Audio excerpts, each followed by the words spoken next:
Yo, what's up, everybody? It's Max from the Max&JuanCast. I'm joined by the one and only Juan.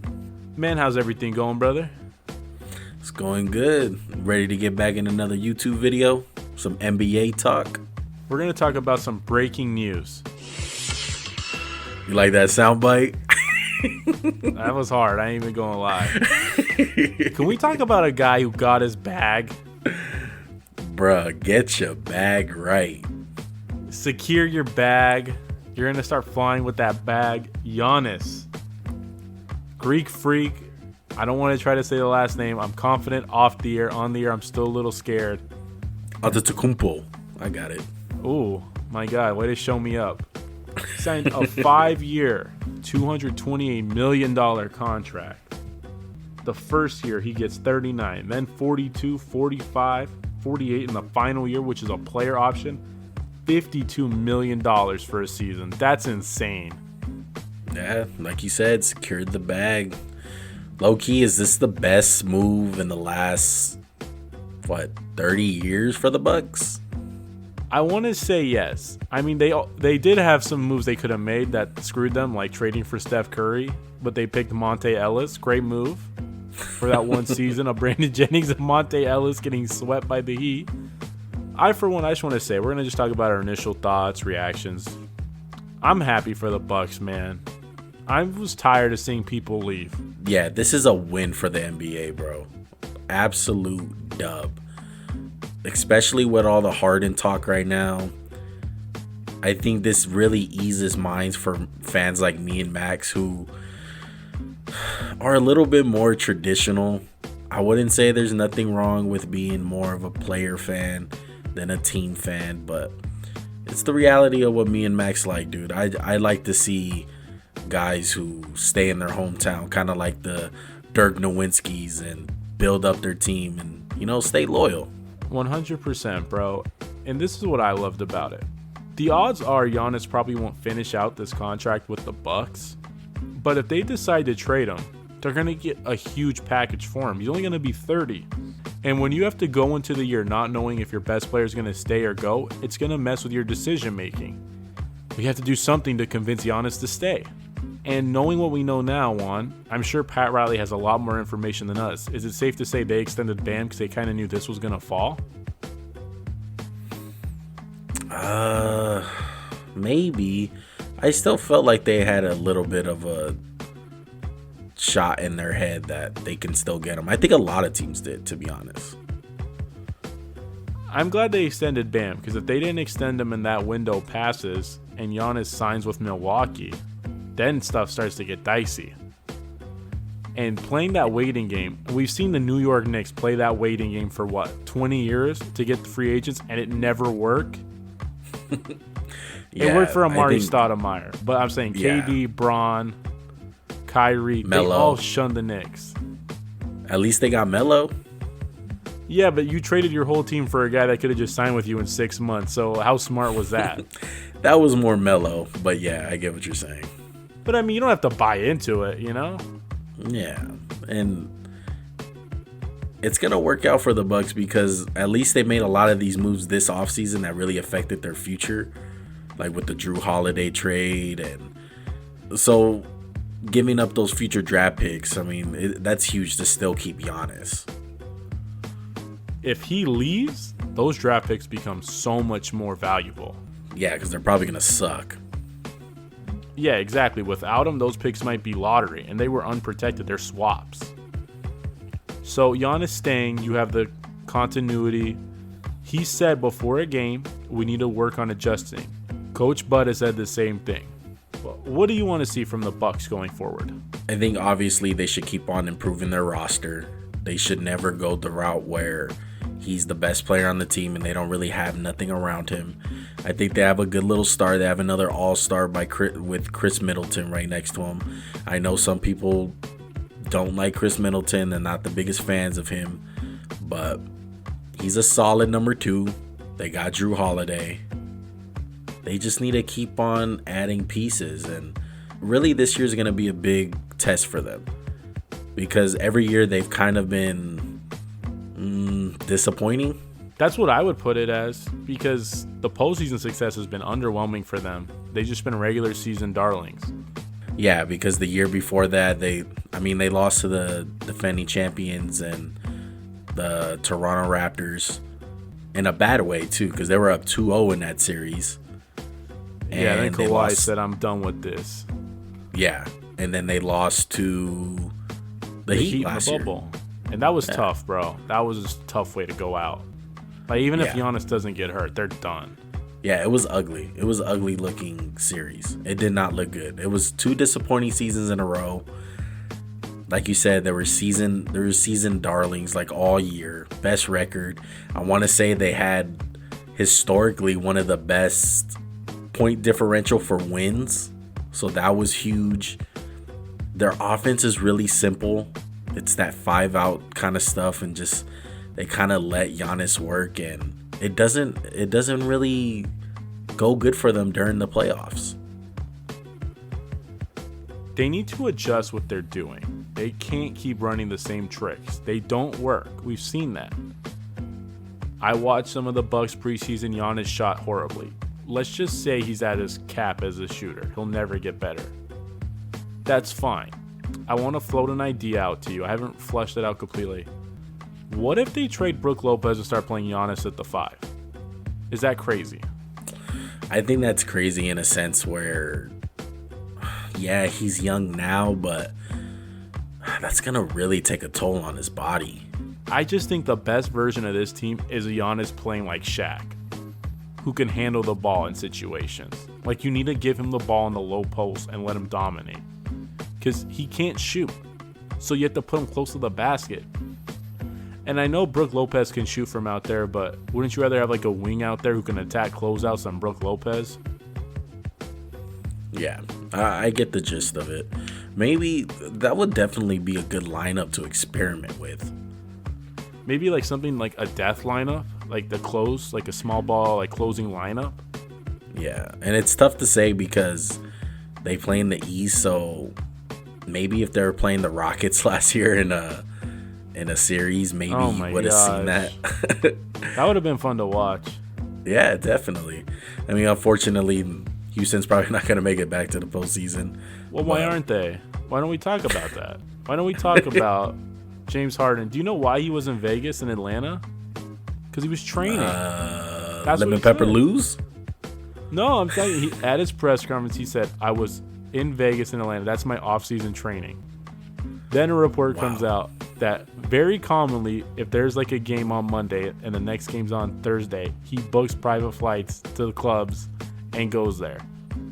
And comes back and he drops 40 and no one says anything. I don't want my best player acting like that. I'm just going to go out on a limb and say that's not a winning formula. I mean, you kind of feel for Chris Paul and Russell Westbrook, because it's 2 teammates in a row who just didn't get along with James Harden. And maybe it's because he just doesn't work as hard. Because look, me and you both criticize Russell Westbrook completely, but he's definitely not the character that James Harden is. He's a hard worker. He grinds. There's no doubt. I don't think he had a problem with Harden. I think he had a problem with the culture that's been established in Houston. And I don't know if we got into this. We might have. I just want to say one more time. The way James Harden has conducted himself would piss me off if I was a Rockets fan. That team gave you everything and you wouldn't show up. Yeah, he hasn't come up big in playoff games. They built the team around him to his strengths. They went small. Yeah. Like, what does he want? And it really does suck. It really does suck because the one year that they legitly had a chance and were this close to coming, they were literally a Chris Paul injury away from making the finals. You're 100% right. And he's been linked not only to Philadelphia. There were reports Miami wants him. Let's just talk about Miami really quick. What did we hear in the bubble so often about the Heat, Juan? Culture. Nothing about James Harden and the Miami Heat culture sound great. He's more for the culture as far as going to strip clubs. Yeah, I feel like the city of Miami and James Harden are a better fit. Yeah, they get along great. Going out on whatever the poppin' street is. Hold on. Is this breaking news? James Harden goes to strip clubs. You heard it here first, folks. I mean, no, he loves it. We've all seen the picture of him looking fat in the jersey. I'm not trying to throw shade at him. I'm just reporting what I see.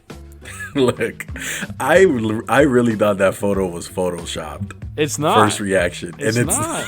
That's the funny thing. It's not. He's trying to eat his way out of Houston like Charles Barkley did to Philly.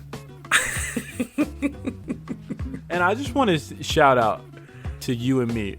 We didn't have this podcast before the bubble, right? Do you remember seeing the picture of him looking super skinny on like the walk, like in the desert? Yeah. No. Everyone's talking about it's a whole new Harden. In the bubble was the same thing. Same thing. So I'm so sick of seeing like the off-season pictures of all these guys' amazing shape. Yeah, I don't see him fitting with the Heat at all. He doesn't fit the culture. How long before Jimmy Butler is like throwing hands at him? Yeah, for not definitely. like coming to practice because he's at a strip club. And the weird thing is like, was he perceived as that player in OKC when he was first there? He wasn't, but you got to remember, he's playing third fiddle. No one even cared at that point, really. It was about the other two guys. But I want to say he got this reputation a few years ago. He didn't get it in the initial starts of his Houston career. Yeah, no, definitely. You're right. It just started about probably like 3 years ago. Do you think that has something to do with like the prevalence that social media plays in today's NBA? Because like NBA is a 24-hour sport at this point, right? Yeah, just sports in general is just 24 hours. With Twitter, Instagram, Facebook, throwing MySpace, sorry Tom. Yeah, TMZ, all that. I was shocked when TMZ was reporting sports news like that. But let's move on. The other team I could see is Philly. There's been so much reports about that. There's talks about Ben Simmons and some picks.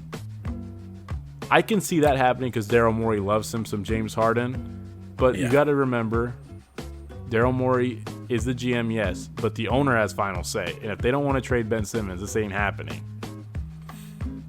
And to be honest, that's probably the best fit for him as far as all the teams that I can think of. Philly? It's the best fit. He'll have a big to pick and roll with. He has the coach who can handle a personality like him. And to be honest, I feel like if they're winning, it's going to be all good with him. I really do feel like he's one of those players who, when they're winning, it's fine. Like, he's not going to be to a point where like he's going to miss a game because he's doing cocaine or suspended or something like that. I don't see it that way. I just think he likes to party. He likes to get out. I don't see him being a problem if they start winning. It's the guy. He's the kind of guy. He's losing. He doesn't like his team around him. He's easily distracted, and he easily gets his mind off basketball, and he just gets out of shape. But as long as he has a good team and good teammates, and his coach is supporting him, he'll be fine. So give me your feelings that he's going to Philly. Like, what's the percentage he goes to Philly? I don't know. I really don't know. I would say 40. I just feel like I just know he's good as gone in Houston. I don't see it working out in Houston. I just don't know what team would want to trade for him. I really don't. Obviously Brooklyn will be the number one choice, but they want to give up. They want Kyrie. Houston wants Kyrie. Or and Brooklyn's like, no. KD ain't happening. Yeah, and it's not going to happen. Okay, what if Kyrie keeps alienating people like he's proven and Brooklyn gets off to a slow start? Man. But why would they trade for Kyrie? They got John Wall. I mean, it's just a weird team at that point, right? I mean, Houston's already a weird team. Yeah, and at that point, you would rather... They'll have to trade him. They'll have to trade him again, Kyrie. I feel like Kyrie's going to be one of those guys that just bounces from team to team. He gets hurt one year and he just kind of fades away. But I got two more crazy scenarios for Harden.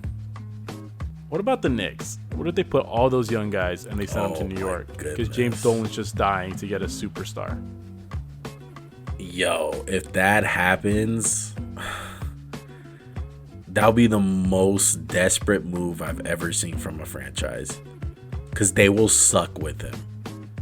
They will probably be that. With you. They might not even make the playoffs if they only had James Harden. Do you think Knicks fans would just like fall in love with him though? Because they're just like so star like. Yeah. They've just been like deprived of a star for so long that they'd fall in love with him. Yeah. It's the Knicks, man. They're desperate as hell. What's the other team you're thinking?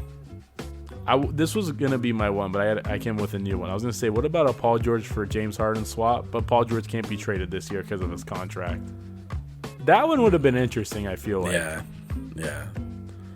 I can see that happening too. But like you said, Paul George's contract, so that takes them out of it. Last one. What if Oklahoma City wants to bring him home, Shea Gilgeous-Alexander, 10 first-round picks? Throw an hour for two. Man. Coming back home. What about the Celtics? They would have to trade Jaylen Brown, and I feel like I'd rather have Jaylen Brown at this point than James Harden for that team. Because we just got to see what Tatum ends up being. If Tatum's like a top 10 player, I wouldn't want Harden next to him. No offense to James Harden. He's great. He's better than Jaylen Brown, but the fit next to Tatum, I question. Yeah, it's just tough. It's just tough right now, man. This era of basketball it's ridiculous on how much pull these players have. That's why I feel like me and Max are saying it's such a big win for the NBA to have that Giannis deal go through and him stay with Milwaukee. Because it's just ridiculous right now. It is absolutely crazy that these players are signing these 5-year deals and within 2 years they're gone. They're not happy and they get traded. At least you got to give LeBron credit. At least he signs the contract and he plays it out, or he only signs like a 2-year or 1-year deal. You're correct. And I feel like there's no way that's really going to change unless when they go to renegotiate the collective bargaining agreement, that changes. But is Giannis re-signing with the Bucks like the epitome of like old school basketball fans thinking, like you stay with your team? Yeah, it's kind of like the Damian Lillard thing. The reason I bring that up is because if you compare it to what Harden's doing with his trade request and trying to get off of Houston and using all the player empowerment, that's like the most anti-old school thing. That's like they're basically polar opposites. And it's funny because they have that little beef with each other too. Yeah, and that's that we're Laker fans, and I'm gonna do the due diligence and say Anthony Davis did the same exact thing. He strong-armed his way to LA, and it wasn't right. It really wasn't. He wanted off of New Orleans.